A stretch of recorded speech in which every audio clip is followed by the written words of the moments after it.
Hi class, we're here today doing 4.1, which is exponential functions.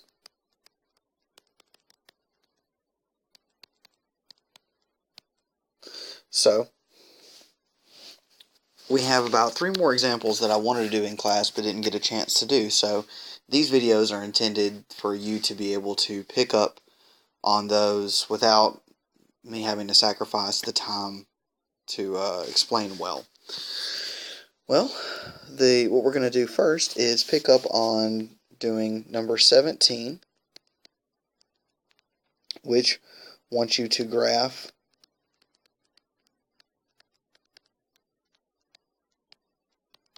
four to the x and 7 to the x. It also wants you to do this on the same set of axes.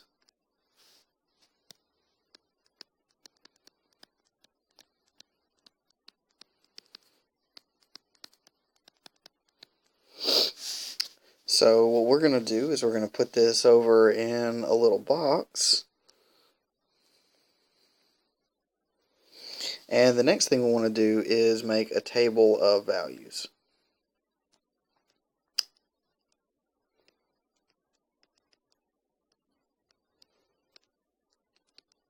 So remember that a lot of times when graphing these particular graphs, you want to use something like the -2, -1, 0, 1, and 2.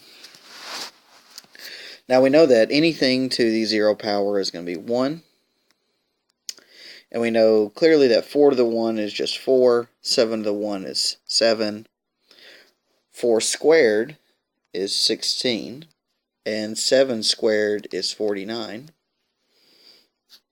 And if you remember from our discussion in class, anything with the negative power is just the positive power reciprocal.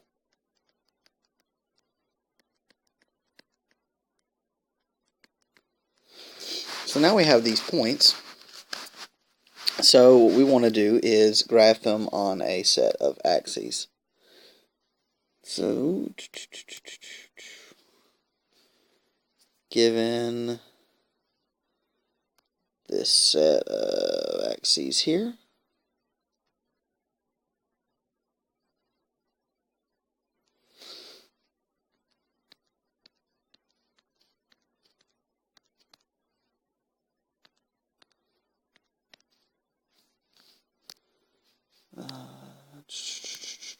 we are going to see if we can't draw these. So the first one that I'm going to draw is the 4 to the x graph. So 1/16 is really small. It ends up being about 0.06.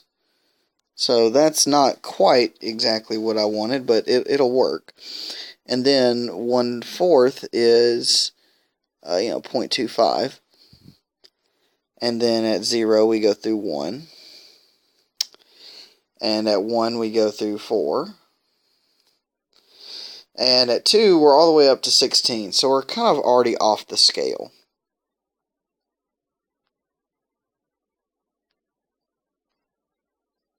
So you're shooting up. Now for 7 to the x, we see that -2 is so tiny. I mean, it's barely there. It's like 0.02. And then 1/7 is like 0.15 almost, so it's it's right here. And then it still goes through 0, 1, but it goes through 1/7, and then by 2 it's all the way at 49, so it's really up there.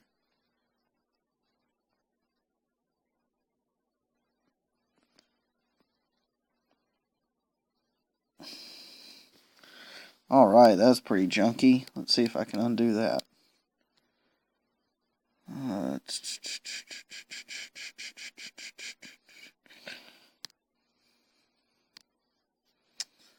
try that again.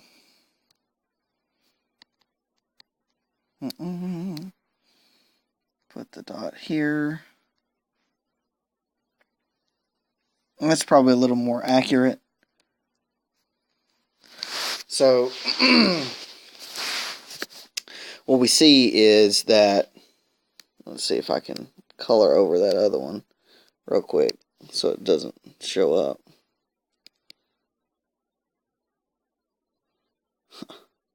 I'm not erasing, I'm just painting it black, which is a terrible way to draw, by the way, but the eraser doesn't want to work for me. Anyway, so these are the axes that we're dealing with. This being 7 to the x, and these being 4 to the x, and those are our graphs. In retrospect, I may not have needed to plot all the points, but you know, you never know. You just got to plot what you can and go from there. For the next problem, I want to do number 28 from this section. Number 28 says, I'm going to sketch the graph of 2 to the x minus 2 using transformations.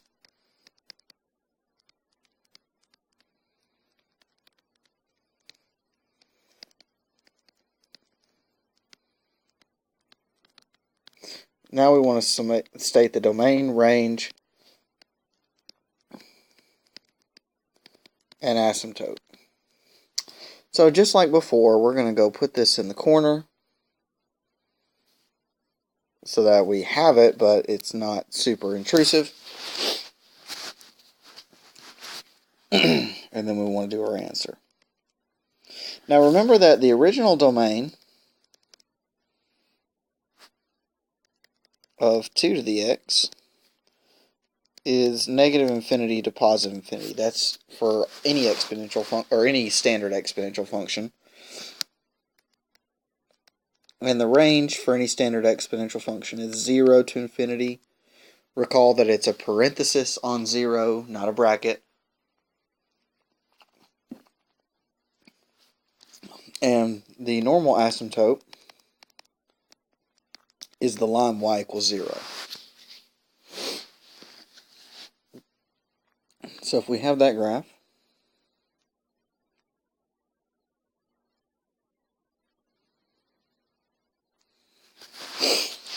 then we normally have an asymptote of y equals 0.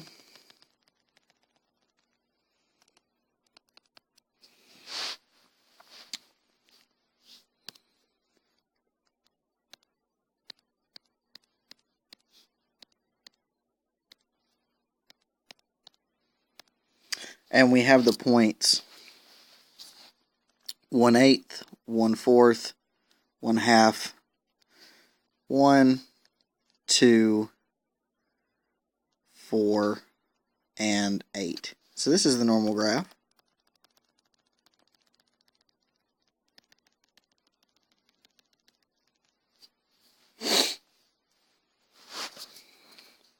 But recall that 2 to the x minus 2 means we shift 2 units. Really, that's how I spelled units? Where did the t come from? 2 units right. So if we're going to shift 2 units to the right, then let's slide this over. Let's continue this out.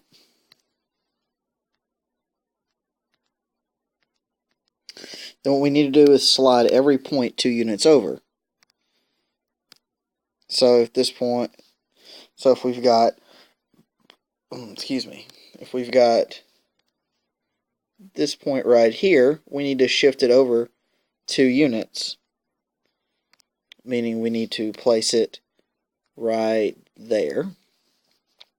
Then if we've got this unit, we need to shift it over 2 units. So we end up with the point right here. And for this point, we need to shift it over 2 units, which means we need to put it right here. for this point, we need to shift it over 2 units, which means we need to put it right there. And then for this one, we need to shift it over 2 units, which means we can put it right here. And then finally, we have this point, which we need to shift over 2 units, leaving us with this point right there.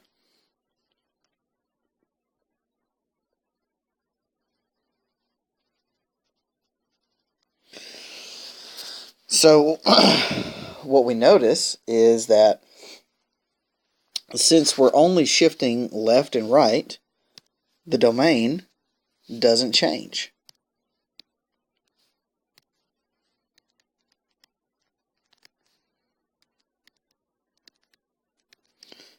The range also doesn't change because we only shifted horizontally.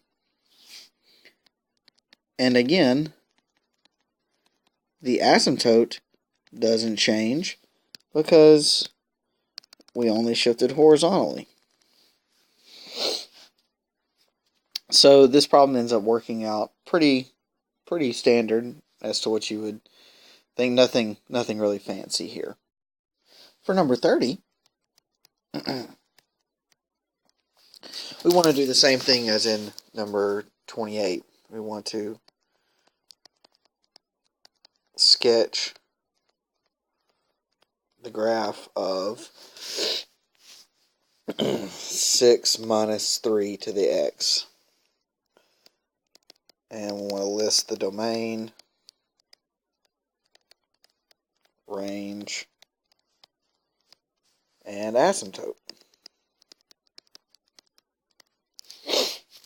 So again, same idea as before. Let's put this thing over here in the corner. I didn't say it before, we're doing this by transformations. So to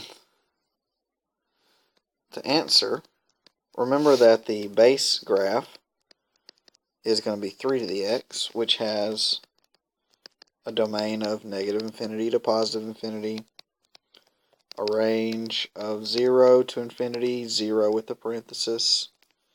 Oops, let me undo that. That's pretty ugly looking.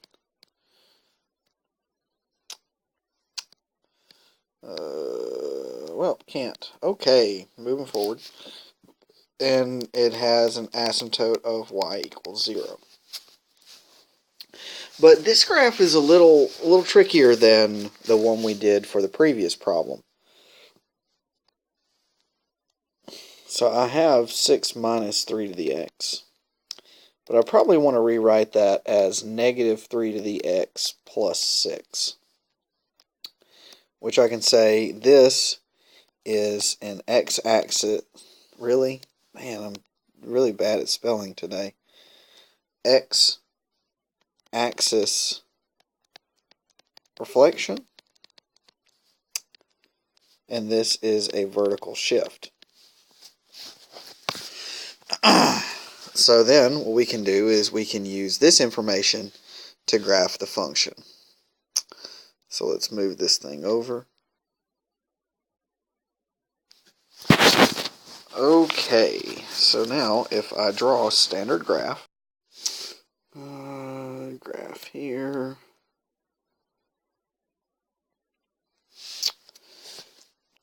let's move that up a little bit. And then graph there. So 1, 2, 1, 2, 1, 2, 3, 4, 5, 6, 7, 8, 9. So 1, 2, 3, 4, 5, 6, 7, 8, 9. Then I know that the standard points are going to be 1/9, 1/3, 0, 1, 1, 3, and 3, 9. So that should go here.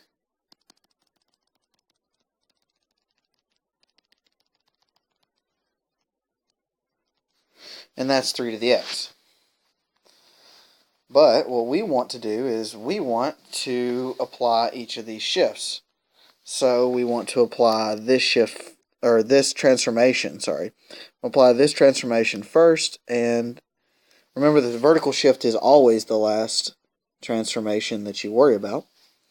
So when we do an x-axis reflection, we take this point and reflect it over the x-axis, which leaves us with this point. Oh, before I forget, your asymptote, normal asymptote is here at y equals 0. So then you take this point and reflect it over. So you go to here. I don't like where that's going, but well, it is what it is. Then you want to take this point and reflect it here. So it's going to be like right there. Take this point, reflect it here. Gets us that point. And then this point and reflect it all the way down there, leaving us with that point. Which this would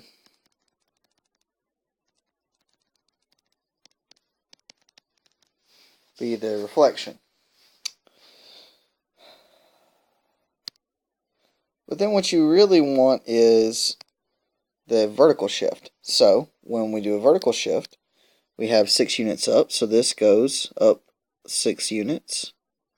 So it's at negative 1/9, so it goes to about 5 8/9.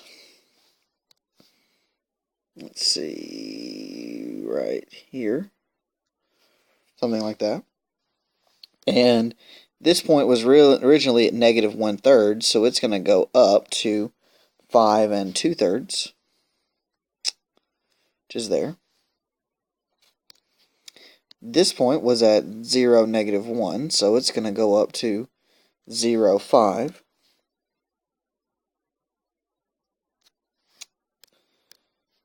This point was at 1, negative 3, so that's going to go up to 1, positive 3.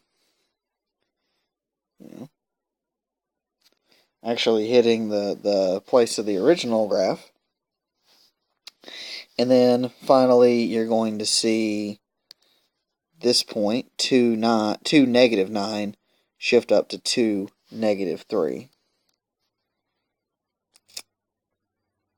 So here.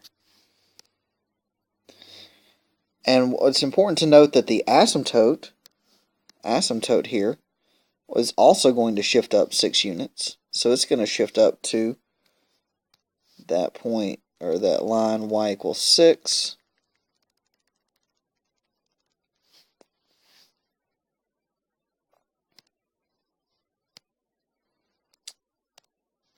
So this is negative 3 to the x, and this final graph here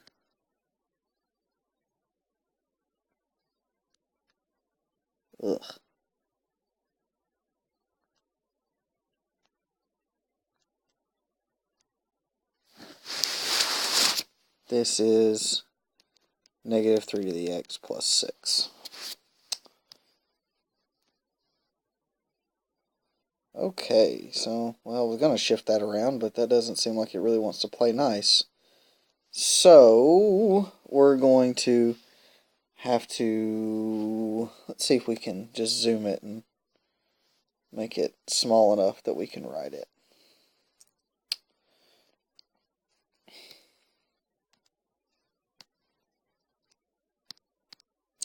So for the green graph, we see that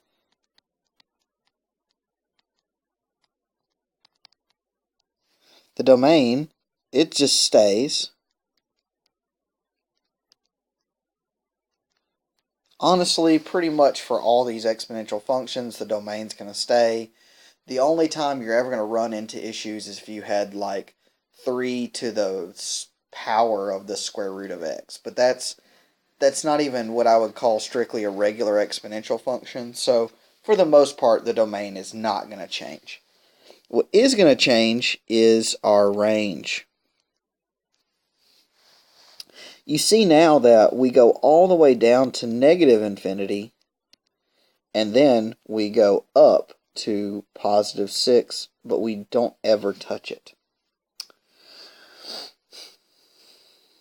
So then we can talk about the asymptote.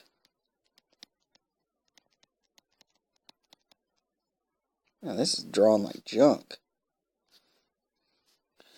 So since we had a vertical shift of 6, the asymptote is now at the point y equals 6. And that concludes all those examples that I wanted to do. So thank you for watching, and if you have any questions, feel free to email me or talk to me or come by the office hours anytime. Thank you.